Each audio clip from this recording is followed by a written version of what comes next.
Timóteo, capítulo de número 4, a partir do primeiro versículo está escrito assim: Ora, o Espírito afirma expressamente que, nos últimos tempos, alguns apostatarão da fé, por obedecerem a espíritos enganadores e a ensinos de demônios, pela hipocrisia dos que falam mentiras e que têm cauterizado a própria consciência, que proíbem o casamento e exigem abstinência de alimentos que Deus criou para serem recebidos como ações de graças pelos fiéis e por todos quantos conhecem plenamente a verdade.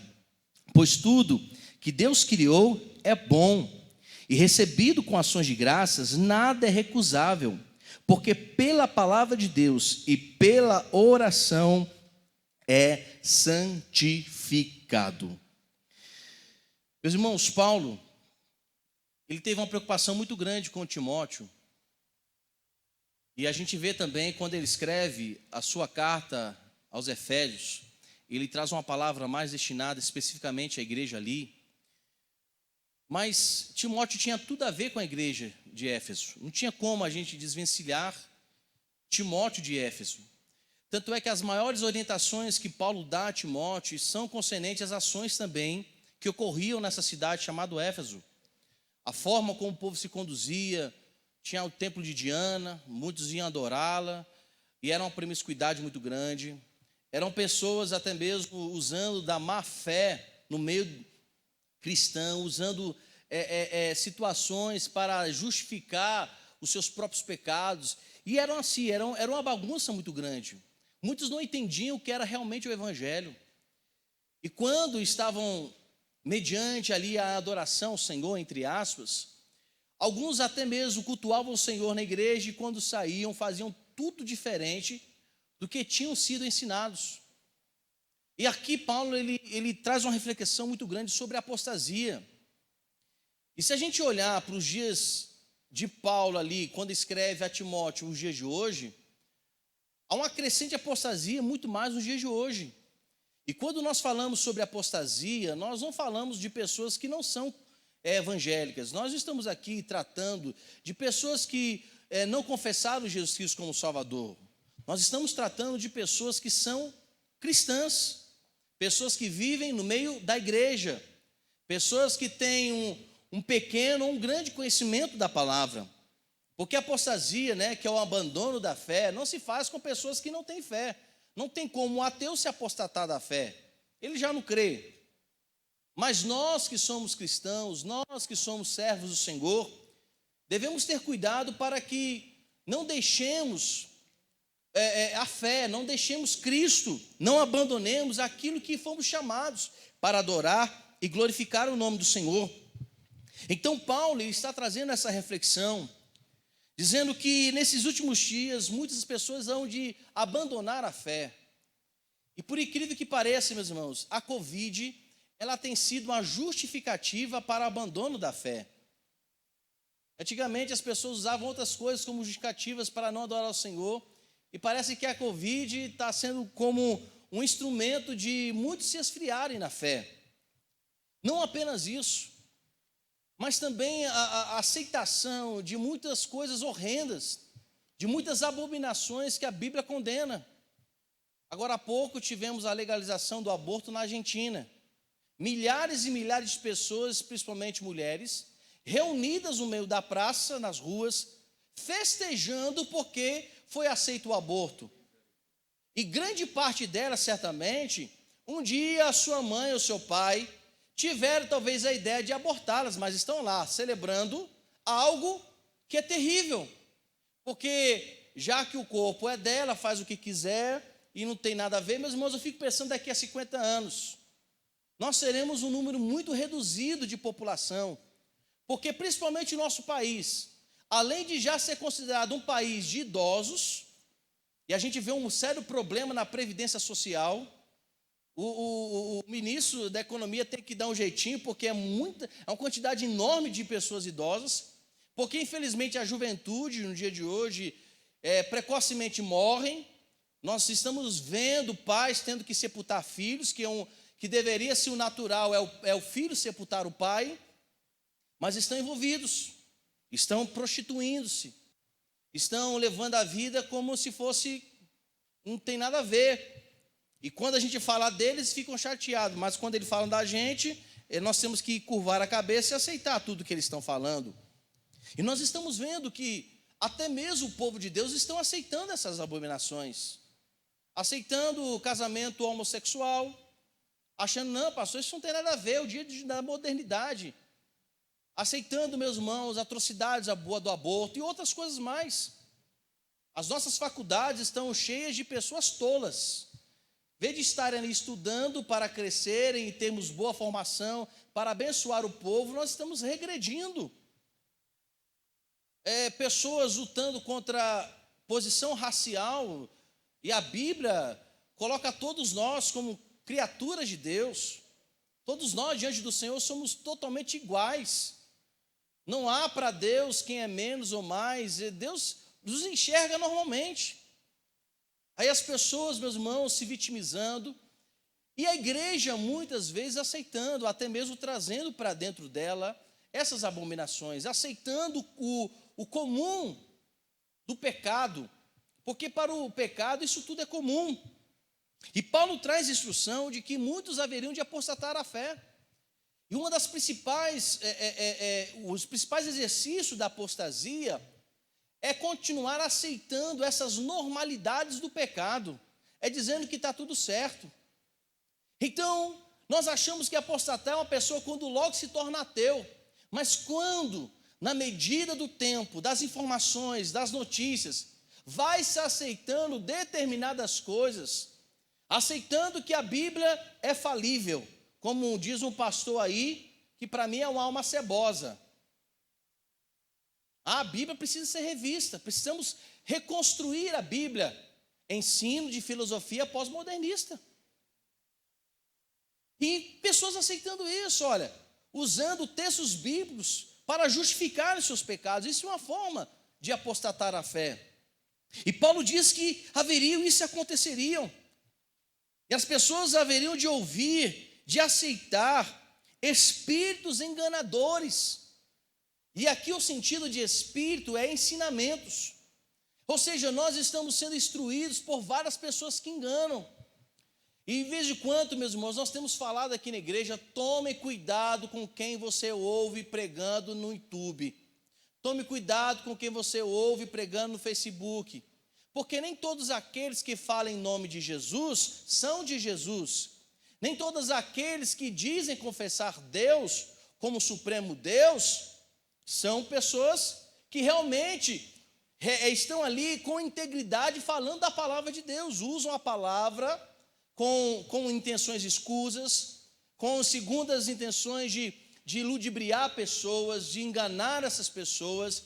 E temos visto, meus irmãos, uma grande quantidade, uma multidão realmente sendo manipuladas por pessoas que usam a Bíblia e que logo estamos caindo. Bem, se estão falando da palavra de Deus, então isso é coisa boa. Meus irmãos, precisamos ser como bereanos. Falou, conferiu. Falou, conferiu. É como aquela comédia, né? Cara crachá, aqui é Bíblia, cara, Bíblia, cara, Bíblia, cara, Bíblia, cara. Porque por que Paulo está falando isso a Timóteo? Porque quando pessoas ouvem ensinos mentirosos, espíritos enganadores, essa pessoa, quando vier a primeira tribulação, é a primeira a se afastar da igreja. Quando vem a primeira adversidade, é o primeiro a abandonar a fé, porque ele não tem base sólida, ele não consegue escutar a genuína palavra, porque ele está, meus irmãos, na verdade, construindo essa casa na areia. Parece estar muito bem, muito sólida, muito firme, mas quando vier a primeira tempestade, ele cede. Os irmãos sabem, quem já foi à praia, que se você chegar na beira da praia ali e ficar com os pés em cima da areia, e você até afunda um pouquinho, mas quando vem a água e passa pelos seus pés, a água ela suga toda a areia e você afunda ainda mais. Assim tem sido muitas pessoas do meio evangélico, assim tem sido muitos cristãos, aparentemente parecem estar solidificados, mas quando vem a primeira tempestade, não conseguem ter os seus pés firmes. E aqui Paulo está falando isso. E ele está dizendo, por causa desses hipócritas e das mentiras que eles falam, estão cauterizando até mesmo a sua própria consciência. São pessoas que não escutam mais, são pessoas que são autossuficientes, são aquelas que não ouvem realmente os conselhos, sempre tem uma resposta na ponta da língua. Você conhece uma pessoa que tem sempre uma resposta na ponta da língua? E você sabe que essa pessoa está errada, mas ela tenta justificar porque tem resposta? Pessoas como essas, pode ter certeza que não tem humildade para ouvir determinados conselhos, porque a pessoa que é de Cristo, ele sempre está pronto a ouvir e tardio ao falar. Paulo, meus irmãos, ele está falando de pessoas que, como está escrito no versículo de número 3, que estão proibindo o casamento,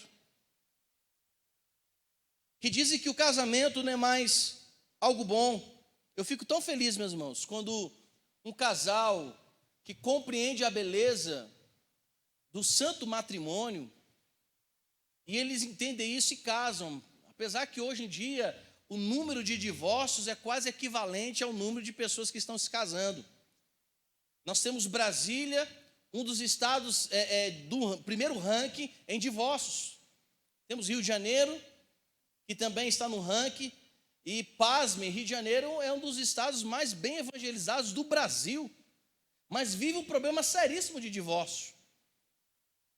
E estamos tendo também uma crescente muito grande de divórcios no meio do povo de Deus. É por isso, meus irmãos, eu dou graças a Deus aqui à nossa igreja. Nossa igreja, nós temos até curso de prevenção. Nós temos curso para namorados, curso para noivos. Nós temos trabalho com casais. E graças a Deus, isso com uma forma de prevenção. Mas as pessoas, às vezes, meu amado, não dão importância a isso. Porque acha que, não, se eu vou casar, se não der certo, eu divorcio. Antes de casar, já estão pensando no divórcio. Antes de realmente se juntarem, já estão pensando na possibilidade de como será a divisão dos bens. E isso é uma forma, até mesmo singular, de aceitação, que o casamento não é algo bom. Como se o casamento fosse algo instituído humanamente, mas sabemos que é algo de Deus. E ele fala que até pessoas que estão querendo abstinência de alimentos que Deus criou para serem recebidos. Eu sei que, meus irmãos, tem uns que são vegetarianos, veganos. Tem mais outro termo? Tem algum nutricionista aqui? Tem mais outro termo? Ou quem é nutricionista? É vegano, é vegetariano e outras coisas mais, né? E fala, não, como isso não, que é muito bom, porque... É claro que, meus irmãos, que nós temos que ter muito cuidado com o que nós comemos.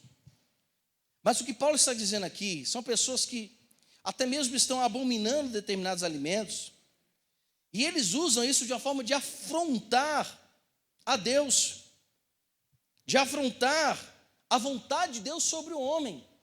Uma das coisas que Deus disse a Adão e Eva é: olha, vocês vão dominar sobre tudo, vocês vão usar esses alimentos, vocês podem comer de tudo, está aí à disposição, as aves, os animais, para o alimento.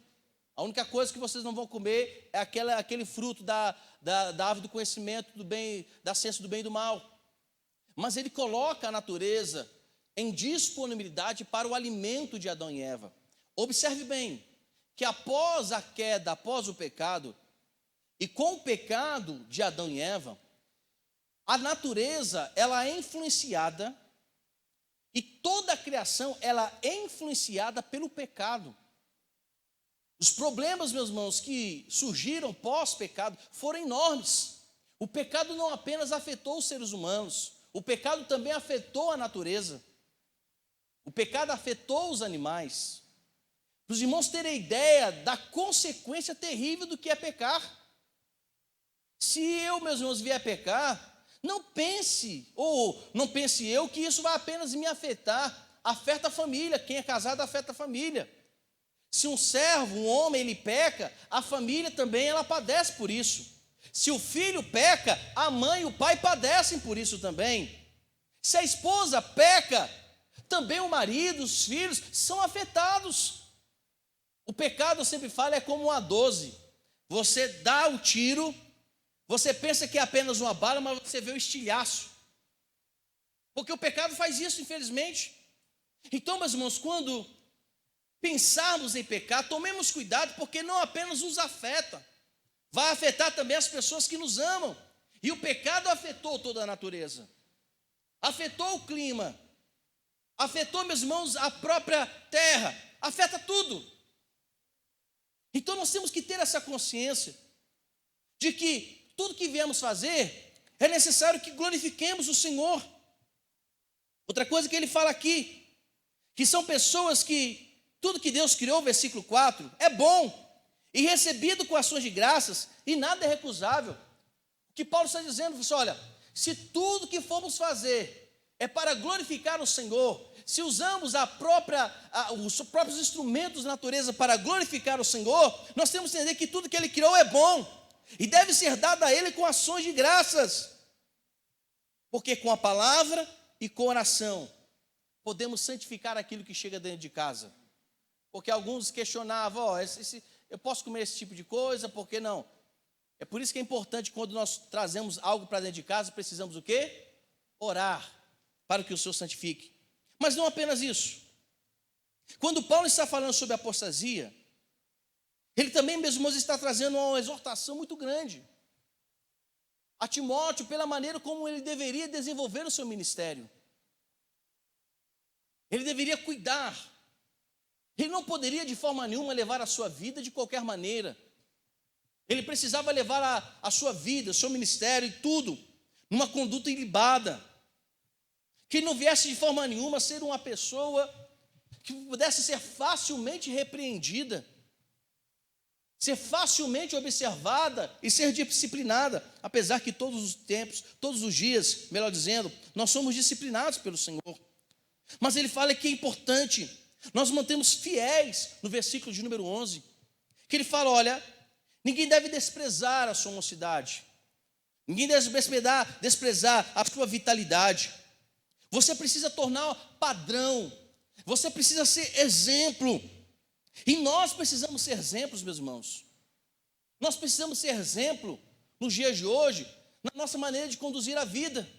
Precisamos ser exemplos no que nós postamos no Facebook. Precisamos ser exemplos fiéis de Deus do que nós postamos no Instagram. Precisamos ser bons exemplos naquilo que fazemos no trabalho, porque as pessoas estão nos observando.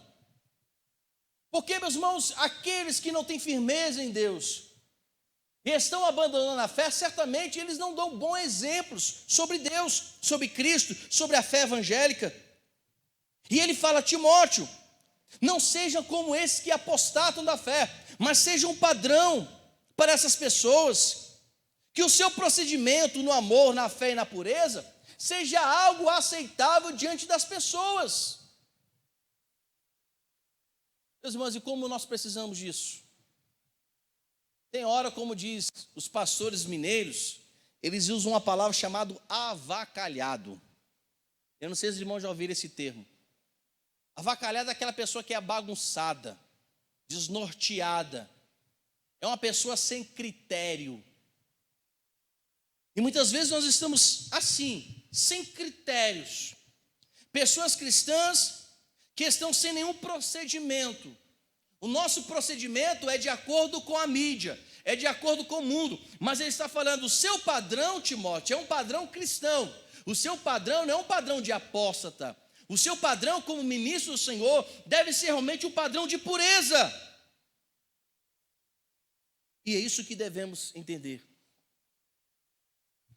Eu quero, meus irmãos, terminar essa mensagem fazendo que nós entendamos que quando as misericórdias de Deus são esquecidas, e o louvor e a gratidão são postos de lado, pode ter certeza, meus irmãos, que a apostasia bateu na porta do nosso coração. O que temos visto pessoas ingratas diante do Senhor é muito grande. E isso é um sinal de apostasia. Quando a oração, ela tem deixado de ser algo vital na vida das pessoas, é um sinal de apostasia. Eu não julgo, meus irmãos, as pessoas que não têm, às vezes, o tempo para vir com orações. Mas o grande problema é que, às vezes, nem mesmo em casa temos orado. E a oração é algo vital na vida de um cristão. A oração é algo necessário. A oração, meus irmãos, deve ser algo que devemos sempre exercitar. Mas a grande questão é que nós temos orado pouco. A igreja cristã, protestante no Brasil, ela tem sofrido muito porque ela tem orado pouco. E eu sei, meus irmãos, que a crise econômica, ela tem vários fatores. Vários fatores levaram à crise. Mas me permitam dizer algo. Talvez muitos não hão de concordar comigo. Mas o grande problema que a Argentina, que o Brasil, países da América do Sul, eu vou mais além, muitos países em todo o mundo, têm sofrido danos, porque a igreja não tem feito o seu papel de pessoas que intercedem e suplicam. Isso também é responsabilidade nossa como cristão, porque nós não oramos.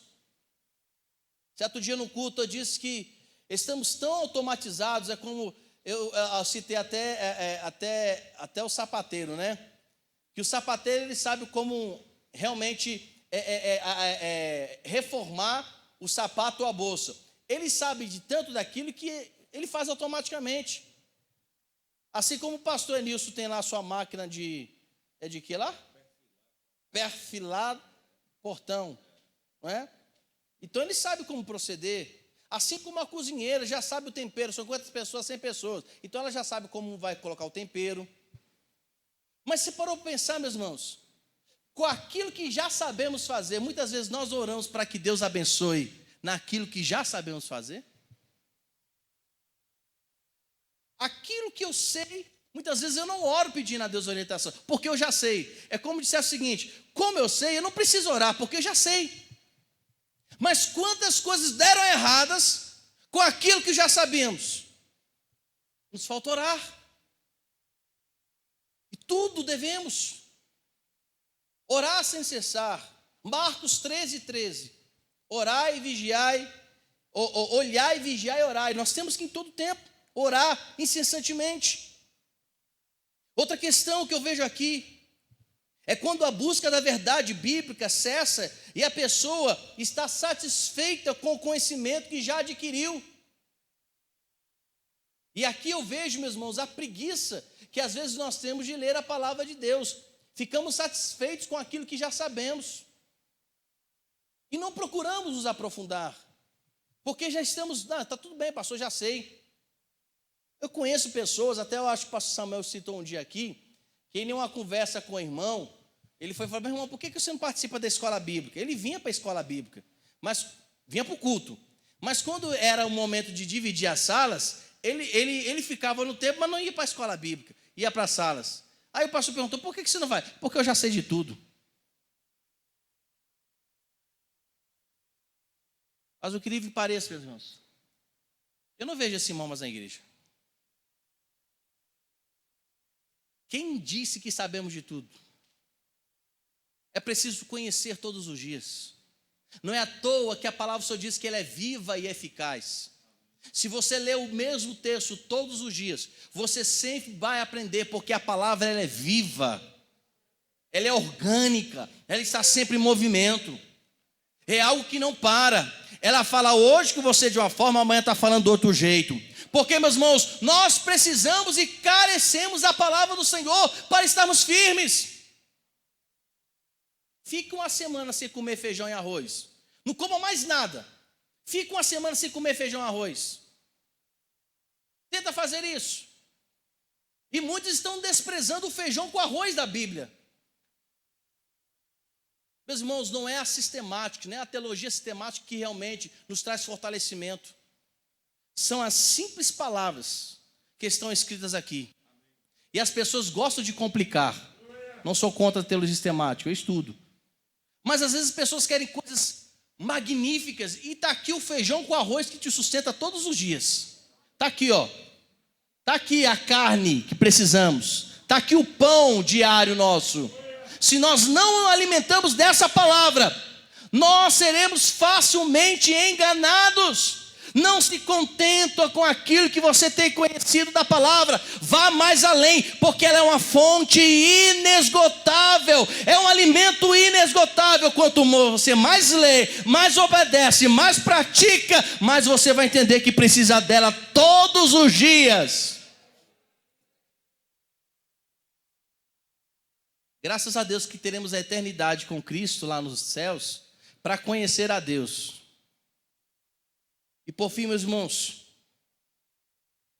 quando os pecados do corpo e da mente são praticados sem nenhuma perturbação. Quando a pessoa apostata da fé, o pecado para ela se torna algo mais normal do mundo. E por incrível que pareça, ele vem, ceia em pecado, oferta em pecado, levanta a mão para adorar a Deus em pecado.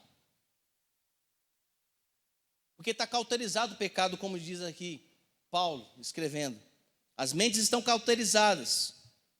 A consciência estão cauterizadas. Ele não mais pede perdão do pecado que cometeu. Certo dia, meus irmãos, eu acho tão lindo um jovem. Ali no gabinete, eu achei uma atitude muito sensível do Espírito Santo. Muito. Ele chegou no gabinete chorando. Falei assim, o que foi, rapaz? Pastor, eu pequei. Se foi, pequei, pastor. Eu achei, meus irmãos, que fosse assim algo. Eu assim, rapaz, o negócio está feio mesmo, porque o cara está chorando, para de chorar. Mas foi algo que eu pensei assim, meu Deus do céu. Eu falei assim, pastor, porque eu esqueci de dar o troco para o meu pai. Eu não estou me sentindo bem. Eu li assim, porque ele tinha pego o 10 reais na mesa e foi comprar as coisas e não avisou, ele se sentiu mal. Parece ser uma coisa besta, né, meus irmãos? Eu falei assim, meu filho, você tem um Espírito Santo dentro do seu coração. Porque quem tem um Espírito Santo, quando peca, reconhece logo. E ele chora de tristeza porque pecou. Hoje, peco acima de pecado e nem lágrima sai. Nem lágrima de crocodilo. Não sai uma gota. Estão tão acostumados. Meus irmãos, cuidemos. Porque se o pecado se tornou normativo em nossa vida, isso pode ser, meus irmãos, um sinal eminente de que há uma apostasia. E o pior de tudo, se há um afastamento do Espírito Santo, porque Deus não tem conivência com o pecado. Não pensemos nós que Deus vai ficar nos abençoando em pecado, porque Deus, meus irmãos, não tem comunicação com quem vive pecando. O que Isaías fala? As nossas iniquidades fazem separação com o nosso Deus. Mas eu fico às vezes pasmo, pessoas vindo cear em pecado, em prostituição, com mentiras. Pessoas vivendo um evangelho de aparência. Meus irmãos, não é tempo para isso. Não é momento para isso. É momento de nós nos dobrarmos, nos arrependermos. É momento, meus irmãos, de converter o caminho, ou seja, mudar a direção, da onde estamos indo.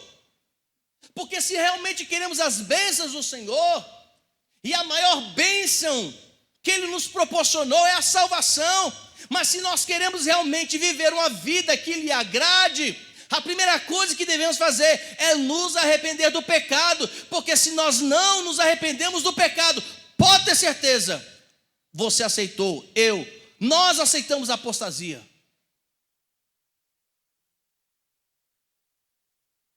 E tem muitas pessoas que estão apostatadas da fé, mas estão dentro da igreja.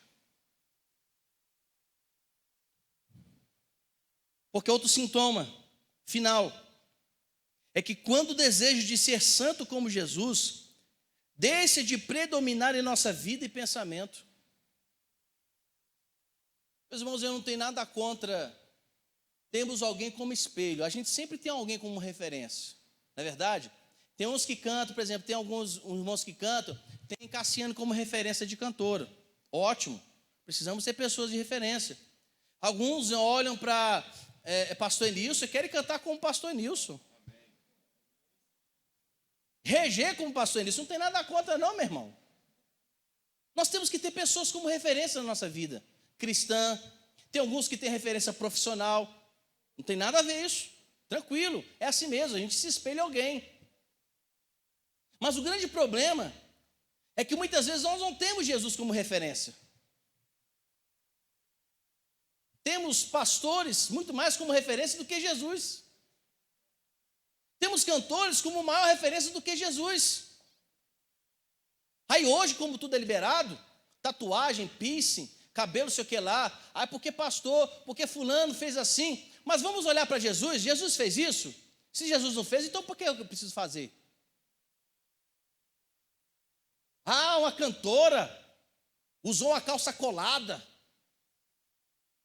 uma camisa assim bem justinha. Ah, fulana está cantando o hino evangélico. Ah, o fulano de tal agora está fazendo isso.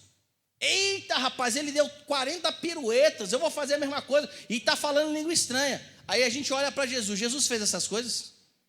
Porque quem é a nossa maior referência? Quem é a nossa maior referência? Quem é a nossa maior referência? E por que a gente não tem como referência?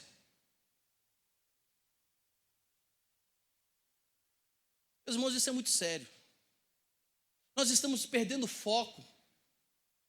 Estamos nos baseando em pessoas. Não tem nada contra. Nós temos que ter pessoas realmente cristãs, idôneas.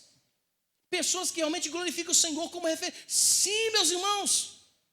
Mas vamos observar o que Jesus disse. Vamos para a palavra. Vamos ver o que Jesus Cristo diz a respeito. A nossa moral, a nossa ética, o procedimento, a nossa lei é Cristo Jesus. É Ele que é o maioral. Mas as pessoas estão olhando para outras coisas. O apóstolo João, meus irmãos, quando escreve tanto o Evangelho de João, como escreve também uma das suas cartas, se a gente olhar nas cartas de João, João está combatendo pessoas que desfaziam Cristo como divindade e como humano. Usavam outras pessoas como referência e desfaziam da pessoa de Cristo. O que as seitas, o que as heresias fazem? As seitas heréticas fazem? Desfazem da pessoa de Cristo e colocam homens, pecadores, miseráveis, como se fossem referências divinais. Quando a gente lê em Colossenses, que Paulo escreve: aprove Deus ter no Filho toda a plenitude. Quando escreve em Romanos, porque dele, por meio dele, para ele são todas as coisas. Quando a gente vê Deus revelando a João as coisas futuras, coloca Jesus Cristo como aquele que anda nos 7 castiçais e anda pelas igrejas. Tudo é Cristo a referência. A palavra de Deus mostra Cristo como referência da humanidade. Então Ele é a nossa maior referência. Olha que foi lido. Ele é o pão vivo. Ele é o pão da vida. E se quisermos ser parecidos com Ele, precisamos observar o que Ele nos fala. E o apóstata não tem Cristo como referência. Não tem Jesus como primazia. Olhe para os homens. Olhe, veja a referência. Veja. Aceite o que é bíblico. E rejeite aquilo que não é. Mas não percamos Cristo como a nossa maior referência. Porque se hoje vamos participar desse cálice, se hoje vamos participar do pão, é porque Ele morreu na cruz, ressuscitou por causa de cada um de nós. Então Ele é a nossa referência. Ele disse: quem recebe a mim, recebe o Pai. Só pode ir até Ele se vier até mim. Ele é referência. Mas o apóstata não vê Cristo como tal.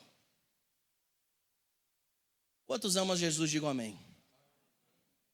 Se dissemos que amamos Jesus, abandonemos o pecado. Quantos amam Jesus, digam glória a Deus. Então andemos como Ele nos ensinou para andarmos. Se estamos dizendo hoje que nós o amamos, então precisamos, meus irmãos, rejeitar as fábulas deste mundo, rejeitar as concupiscências, as paixões da carne. Precisamos rejeitar tudo e qualquer coisa que é contra Ele, e abraçar, e amar, respeitar e ser como Ele. Pedro perdeu a oportunidade de quando era interpelado por aquelas pessoas. Você é um deles, né? Você fala como é. Era para Pedro falar, sou mesmo. Está aqui quem é parecido com Jesus. Meus irmãos, eu sei que muita gente bonita vai falar, eu queria ser parecido com ele, não, porque Isaías fala que não tinha beleza nem formosura. O que importa isso? Porque tem muita gente que vai bonito para o inferno. Com tríceps, trapézio, abdômen, tudo sarado para o inferno. É igual a irmãzinha que vem e fala, pastor, você está gordinho, você está gordinho, você está gordinho. Meu irmão não estava aguentando mais ela falar que eu estava gordinho. Quando ela passou, o pastor está gordinho. Eu falei assim, minha irmã, não é melhor entrar no céu rolando que no inferno desfilando? Nós temos que ter cuidado sim da nossa saúde. Mas muito mais, é o cuidado espiritual. Porque se espiritualmente estamos bem, a nossa mente estará bem. E logo o nosso fígado será afetado. Porque o coração alegre aformoseia o rosto. O coração alegre é um bom remédio. Senhor Jesus,